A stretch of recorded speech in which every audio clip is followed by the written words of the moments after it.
The oak-dominated forests of southern Illinois reveal a nearly forgotten history of the region. They are reminders of a time when the forests were much more open, and fire was a relatively common occurrence on the landscape.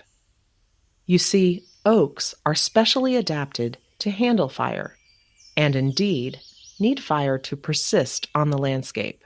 We get a fire going through here and it invigorates the herbaceous response, that kind of successional filter to keep some of the species in a lower numbers, lower densities, and allow some of our more harder seeded species like oaks and hickories to prosper a little bit more.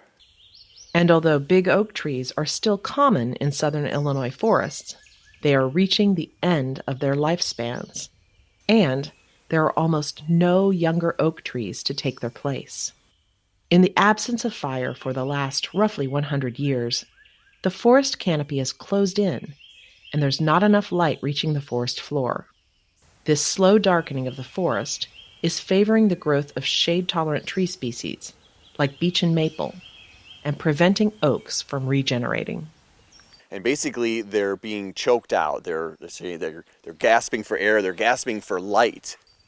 Additionally, a whole suite of non-native plant species, including bush honeysuckle and Japanese stiltgrass, have invaded the forests of southern Illinois over the last several decades, blanketing the forest floor, often making the forest difficult to walk through, and further complicating oak regeneration.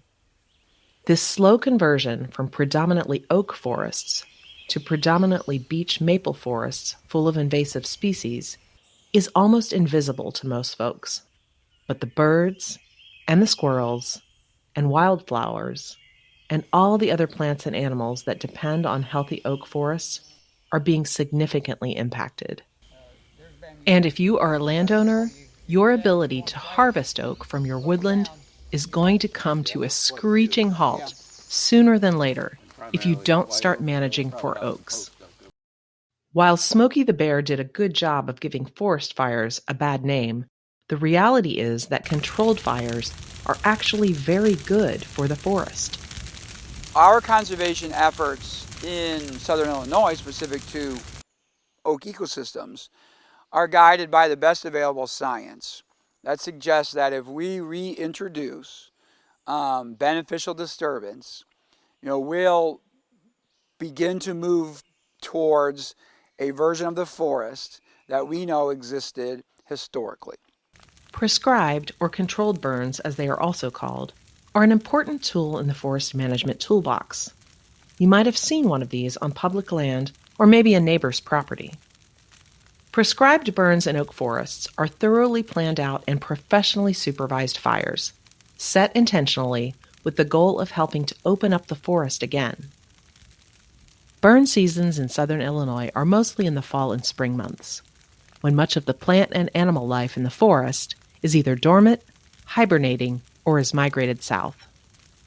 A successful burn, or more often, a series of successful burns, can help to open up the forest understory and address problems with invasive species. In doing so, prescribed burns can improve forest health, including improving conditions for oak regeneration. If you have a forest stewardship plan that includes prescribed fire as a management action, or if you are interested in learning more about using fire to manage your woods, you can reach out to an Illinois Department of Natural Resources district forester, and he or she will be able to assist you. We're gonna let the sun shine in, create a brand new day. Shady days are over, the sunshine's here to stay. We're gonna let the sun shine in, but there's work we need to do, and together we can do it. Together, me and you, we're gonna let the sun shine in, create a brand new day. Shady days are over, the sunshine's here to stay. We're gonna let the sun shine in, but there's work we need to do, and together we can do it. Together, me and you, together we can do it. Together, me and you, together, me and you, together, me and you.